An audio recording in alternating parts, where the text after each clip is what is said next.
বেশি কঠিন কথা আল্লাহ রাসূলকে বলেছিল, সেই ব্যক্তিটাই বলতেছে ইনসারিফ ইয়া আবুল কাসিম, ও আবুল কাসিম, নবীদের উপনাম দুনিয়া উপনাম, এই উপনাম করে সম্মানের সাথে বলতেছে ইনসারিফ ইয়া আবুল কাসিম, ও আবুল কাসিম তুমি তোমার পথে চলে যাও। এই যে মুশরিকরা তারা এই জায়গায় তাদের সুরটা নরম করেছে কেন? আল্লাহ রাসূলের কথা সত্য নয় এই জন্য, নাকি আল্লাহ রাসূলের সব কথা পরিপূর্ণ সত্য, তারা এটা জানতো, মানতো, বিশ্বাস করতো, এই জন্যই তাদের কথা, তাদের সুর নরম হয়েছে। ঠিক না বেশি?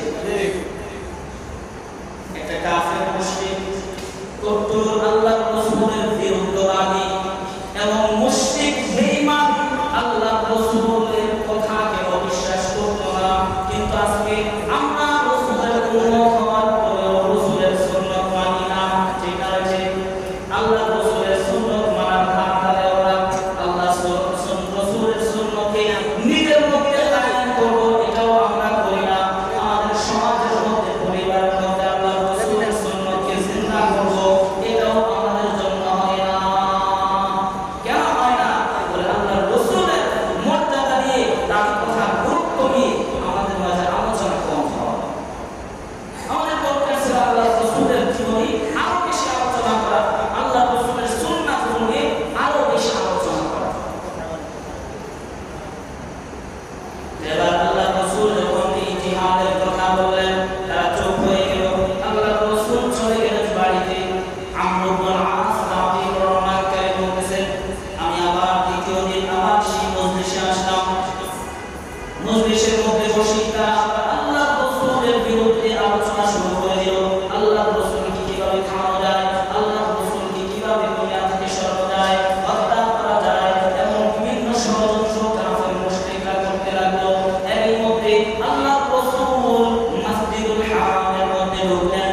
বাইতুল্লাহ আল্লাহর ঘর, মসজিদ, আল্লাহর ঘরের পরের সীমানাটা যেটা, সেটা বলা হয় বাইতুল মসজিদুল হারাম। সেই মসজিদুল হারামের মধ্যে ঢুকলেন। ঢোকার পরে রাতে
এই সপ্তাহে আমি নবী মুহাম্মদের প্রাণ মা উরসিলতু ইলাইকুম ইল্লা বিল্লাহি, আমি নবীকে আল্লাহ তাআলা জবাইয়ের বিধান দিয়ে পাঠিয়েছেন।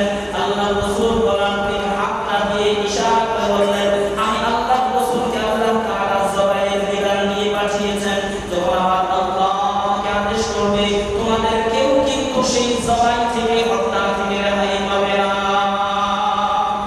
এবার আবু জাহেল বলল আমা কুনতা জাহুলা ইনসারিফ মা কুনতা জাহুলা, তোমার যে মূর্খ আর কেউ নয়, তুমি তো মূর্খ হয়ে যাও এবং তুমি তোমার পথে যাও। আল্লাহ রাসূল আবু জাহেলকে লক্ষ্য করে বলে দিলেন আনতা মিনহুম, ও আবু জাহেল আল্লাহ তাআলা আমাকে যাদেরকে হত্যা করার হুকুম করবে তাদের মধ্য থেকে তুমিও কিন্তু একজন আছো। আল্লাহ রাসূল ভবিষ্যৎবাণী করে দিলেন আবু জাহেল তুমি এত বাড়াবাড়ছো, আমার বিরুদ্ধাচরণ করতেছো, তোমাকেও কিন্তু আল্লাহ তাআলা আমি নবীকে নবীর মাধ্যমে তোমাকে হত্যা করা হবে।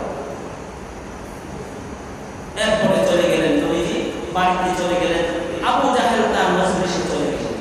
এইভাবে কাফের মুশরিকরা আল্লাহর রাসূলের বিরুদ্ধে ষড়যন্ত্র